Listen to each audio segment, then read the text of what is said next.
Apa khabar semua? Saya harap saudara-saudari sihat walafiat dan sentiasa berada dalam limpahan rahmat Allah Subhanahu wa taala. Pertamanya saya nak mengucapkan selamat menyambut Ramadan Al-Karim kepada semua umat Islam. Esok adalah hari pertama kita berpuasa. Jadi malam ini kita mulakan ibadat puasa kita dengan bertarawih, niat berpuasa untuk esok hari, dan awal pagi esok kita semua bangun untuk bersahur sebelum masuknya waktu imsak. Ibadah puasa adalah satu ibadah yang istimewa. Ia satu ibadat yang kita lakukan tanpa sesiapa pun mengetahui kita sebenarnya sedang beribadat kepada Allah. Tidak seperti ibadat lain yang boleh dilihat dengan nyata daripada segi perbuatan. Ibadat puasa tidak boleh dilihat.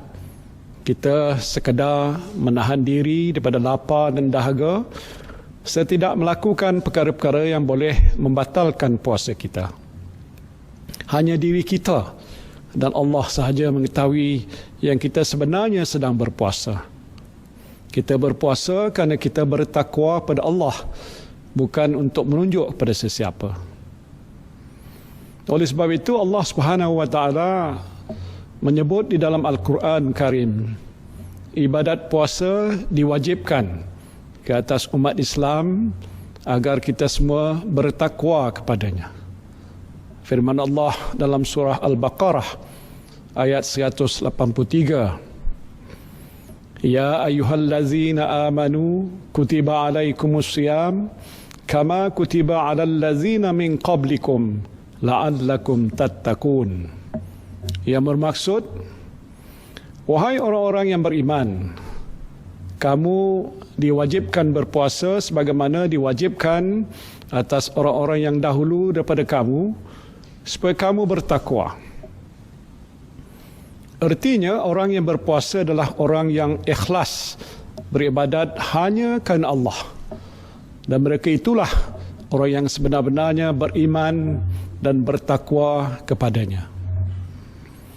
Bulan Ramadan ini adalah juga satu bulan yang mulia bagi umat Islam. Di awalnya rahmat, pertengahannya keampunan, dan akhirnya pelepasan daripada azab neraka. Kerana itu umat Islam di seluruh dunia menyambut ketibaan bulan Ramadan ini dengan penuh pengharapan untuk melalui satu perjalanan kerohanian yang amat bermakna. Selain berpuasa, kita memperbanyakkan amalan-amalan sunat.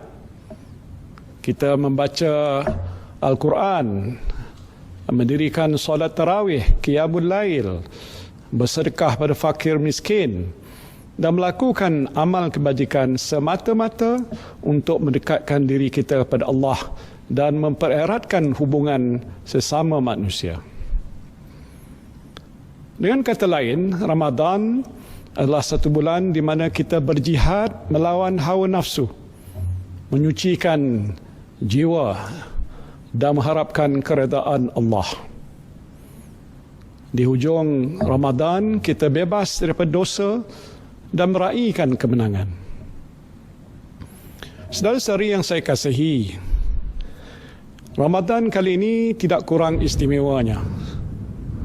Malah bagi saya ia lebih istimewa buat kita semua. Sejak lebih sebulan yang lalu kita berjihad melawan COVID-19. Seperti mana ibadat puasa kita dikendaki berjihad melawan hawa nafsu.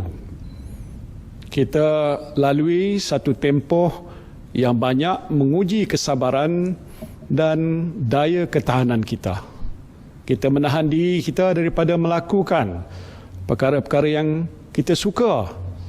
Kita tak keluar berjalan-jalan. Kita tidak menonton wayang bersama kawan-kawan. Kita tak pergi melancong. Kita tak makan di restoran kesukaan kita.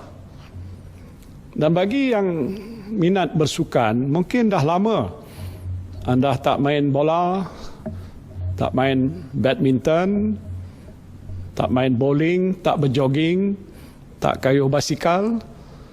Anda cuma duduk di rumah saja. Ini satu jihad dan satu pengorbanan yang cukup besar. Tetapi pengorbanan yang anda lakukan ini telah membuahkan hasil. Pertamanya, anda dan keluarga terselamat daripada jangkitan COVID-19. Keduanya, anda juga menyelamatkan orang lain daripada terkena jangkitan. Ketiganya, anda semua menyumbang kepada usaha membendung penularan wabak COVID-19 dalam masyarakat dan negara kita. Hari ini kes-kes baru COVID-19 telah berkurangan dengan ketara. Daripada ratusan kes baru setiap hari di awal Perintah Kawalan Pergerakan dilaksanakan, alhamdulillah pada hari ini kita bersyukur kerana kes-kes baru telah menurun kepada puluhan kes sahaja. InsyaAllah dengan usaha-usaha yang sedang giat dilakukan oleh para frontliners kita dan disiplin anda semua mematuhi PKP, kita akan dapat mengurangkan lagi kes-kes baru COVID-19 ke tahap yang paling minima dan membendung sepenuhnya penularan wabak ini. Kita juga bersyukur kerana jumlah pesakit COVID-19 yang telah sembuh meningkat dengan ketara. Seramai 3,542 pesakit COVID-19 atau 63.2% daripada keseluruhan pesakit telah pun sembuh setakat ini. Saya harap dengan rawatan yang diberikan dan doa kita semua, maka lebih ramai pesakit COVID-19 akan sembuh dan dapat menjalani kehidupan seperti sedia kala.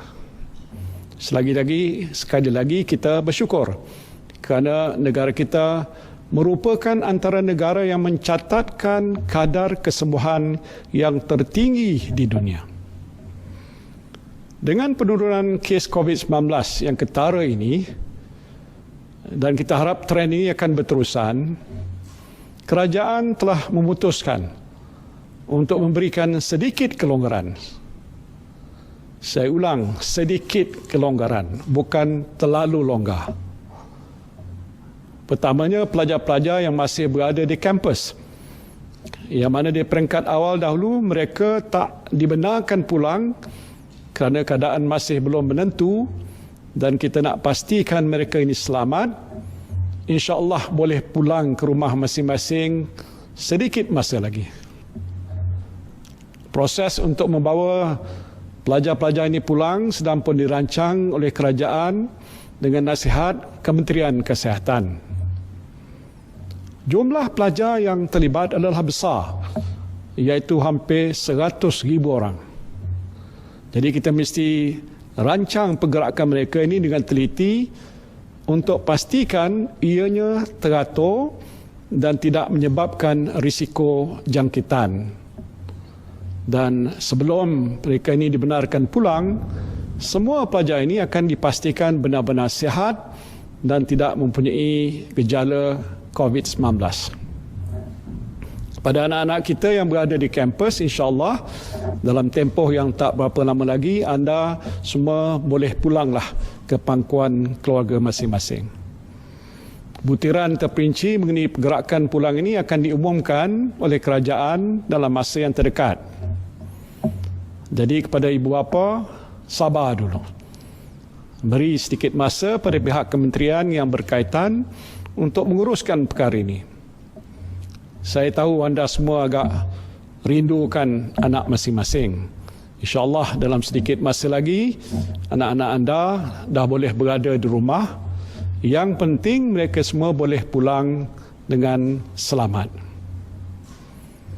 Keduanya, bagi anda yang berada di kampung ataupun di tempat lain dan hendak balik semula ke rumah masing-masing, kerajaan sedang pun menimbang untuk memberikan kebenaran 1 kali perjalanan bagi tujuan ini.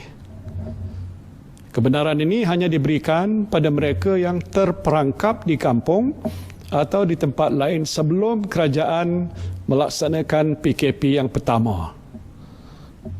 Dan pergerakan ini tentunya akan melibatkan jumlah yang besar.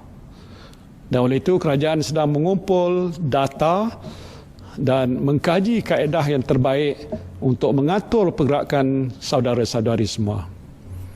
Seperti yang telah diumumkan oleh Yang Berhormat Menteri Kanan Pertahanan, mereka yang terlibat boleh mendaftar secara online di aplikasi yang disediakan oleh PDRM atau membuat temujanji untuk hadir ke Balai Polis bagi tujuan membuat pendaftaran. Adalah penting untuk pihak polis mengatur perjalanan saudara-saudari supaya tidak berlaku kesesakan di jalan raya atau di hentian-hentian di lebuh raya. Anda juga perlu pastikan anda sihat dan tidak mempunyai apa-apa gejala sebelum memulakan perjalanan. Butiran terperinci mengenai perkara ini akan diumumkan oleh kerajaan dalam masa yang terdekat. Ini adalah sedikit kelonggaran yang diberikan setakat hari ini. Saya ulang lagi, sedikit kelonggaran, bukan terlalu longgar. Pelaksanaan kedua-dua langkah ini juga akan dipastikan teratur dan tidak menjejaskan usaha kita memerangi COVID-19. Saudara-saudari yang saya kasihi sekalian, berdasarkan data-data yang dibentangkan kepada saya oleh Kementerian Kesihatan, saya dapati bahawa usaha-usaha untuk membendung wabak COVID-19 masih perlu diteruskan. Walaupun angka-angka menunjukkan perkembangan yang positif, langkah-langkah yang kita ambil hendaklah diteruskan sampai ke satu masa di mana kita yakin wabak COVID-19 dapat dibendung sepenuhnya. Sehubungan itu, saya ingin mengumumkan bahawa Perintah Kawalan Pergerakan PKP yang dijangka berakhir pada 28 April 2020 akan dilanjutkan untuk tempoh 2 minggu lagi, iaitu sehingga 12 Mei 2020. Dalam tempoh ini, kerajaan akan menilai data-data terkini yang disediakan oleh Kementerian Kesihatan untuk menentukan langkah-langkah seterusnya. Saya tidak menolak juga kemungkinan bahawa PKP akan dilanjutkan lagi selepas ini. Dan ini bermakna saudara-saudari mungkin tidak boleh menyambut Hari Raya di kampung seperti biasa. Saudara-saudari masih tidak boleh bekerja, kecuali bagi mereka yang bekerja dalam sektor yang dibenarkan. Perniagaan juga masih belum boleh dibuka sepenuhnya. Walau bagaimanapun, jika kes-kes COVID-19 ini terus mencatatkan penurunan yang ketara, maka kerajaan berkemungkinan akan melonggarkan kawalan pergerakan secara bertahap dalam beberapa sektor, termasuk sektor sosial. Ini untuk membolehkan saudara-saudari menjalani kehidupan yang lebih selesa. Majlis Keselamatan Negara sedang merangka satu pelan yang menyuruh mengenai perkara ini. Dengan kemungkinan pelanjutan tempoh PKP, kerajaan sedang mengkaji kaedah untuk memulihkan ekonomi atau revive the economy secara bertahap.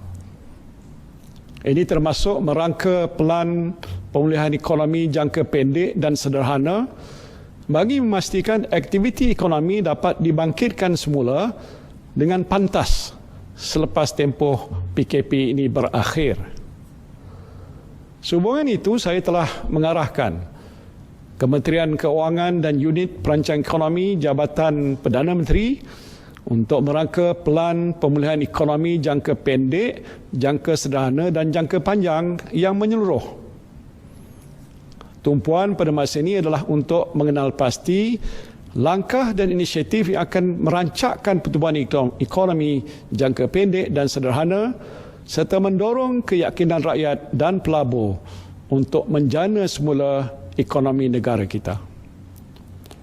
Antara inisiatif yang sedang dirangka ialah membina keupayaan dan kemahiran rakyat, menggalakkan perbelanjaan domestik, meningkatkan daya tahan industri termasuk PKS, serta memupuk persekitaran pelaburan yang lebih positif untuk masa hadapan. Saya tahu persoalan yang sedang bermain di fikiran saudara-saudari pada masa ini ialah bilakah saudara-saudari boleh kembali bekerja atau kembali memulakan perniagaan atau operasi syarikat masing-masing. Saya ingin memberikan sedikit bayangan. Walaupun PKP ini mungkin akan dilanjutkan lagi selepas ini, syarikat-syarikat dalam sektor-sektor tertentu akan dibenarkan beroperasi, tertakluk pada pematuhan syarat yang mementingkan keselamatan pekerja, penjarakan sosial dan kebersihan tempat bekerja. Pada masa ini pun beberapa sektor ekonomi telah dibuka, dan selepas ini kerajaan akan menimbang untuk membuka beberapa sektor dan subsektor yang lain tertakluk kepada syarat-syarat yang ketat. Ini ialah untuk menjamin syarikat terus berdaya saing dan para pekerja dapat terus bekerja dalam persekitaran yang selamat. Garis panduan serta syarat-syarat yang terperinci akan diberikan kepada para pelabur dan sektor korporat untuk memulakan operasi syarikat masing-masing.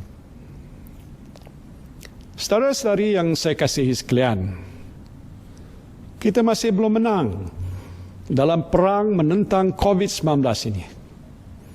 Tetapi saya yakin insya-Allah kita akan menang. Yang penting ialah jihad dan istiqamah. Jihad dan istiqamah. Dan sempena bulan Ramadan yang mulia ini, tingkatkan jihad kita untuk memerangi COVID-19. Teruslah istiqamah dengan usaha kita ini. Tak mengapalah Ramadan kali ini kita tak dapat pergi ke bazar Ramadan, tak dapat makan nasi biryani, murtabak ataupun juadah kuih-muih yang kita suka. Yang penting kita selamat daripada wabak COVID-19 ini. Kita lihat secara positif. Mungkin inilah peluang yang Allah berikan pada kita untuk mengamalkan sebenar-benar ibadah puasa. Kita berbuka puasa dan bersahur sekadarnya. Makan masakan isteri kita dan tidak membazir. Kalau masakan tak jadi pun tak apa. Boleh post dalam grup Facebook masak apa tak jadi hari ini. Tak mengapalah. Kita tak dapat mendirikan solat tarawih secara berjemaah di masjid. Mungkin inilah juga peluang yang Allah SWT berikan pada kita untuk berjemaah bersama keluarga di rumah. Jika tidak sekarang, bila lagi kita jadi imam, anak dan isteri kita jadi makmum. Dan insya-Allah ganjaran pahala dan barakah yang kita terima tidak kurang besarnya. Apa yang penting kita lalui jihad ini bersama-sama. Seperti bulan Ramadan, di akhirnya adalah kemenangan buat kita semua dalam melawan hawa nafsu kita. Kita berdoa ke hadirat Allah Subhanahu wa taala. Mudah-mudahan di akhir jihad kita melawan COVID-19, kita juga akan diberikan kemenangan, kesihatan dan keselamatan daripada wabak penyakit ini. Mudah-mudahan bulan Ramadan yang mulia ini akan membawa rahmat kepada kita semua. Banyakkanlah berdoa kepada Allah, mohon pertolongan daripadanya. InsyaAllah kita semua akan dilindungi daripada sebarang musibah. Amin ya Rabbal Alamin. Kepada frontliners yang akan berpuasa dalam keadaan menjalankan tugas, saya harap anda terus tabah. InsyaAllah permohonan anda semua akan diberikan ganjaran oleh Allah Subhanahu wa taala. Saya dan seisi keluarga mengambil kesempatan ini untuk mengucapkan selamat menyambut Ramadan Al-Karim pada semua umat Islam di negara ini dan di mana jua anda berada. Terima kasih. Wabillahi taufiq wal hidayah. Assalamualaikum warahmatullahi wabarakatuh.